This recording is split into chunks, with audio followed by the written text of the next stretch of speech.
فراموش نکنید که کمک بکنید. این استودیو خرج دارد عزیزان، خرج. خب پول باید بدیم که این استودیو چراغایش روشن بمونه. اللهم صل على امیر المؤمنین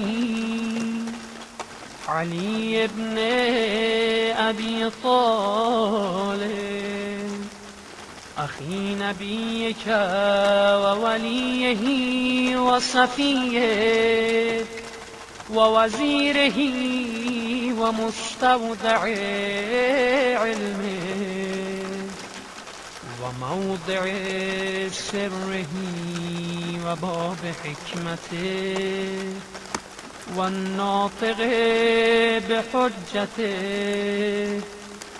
و الداعی الى شریعته و خلیفته فی امته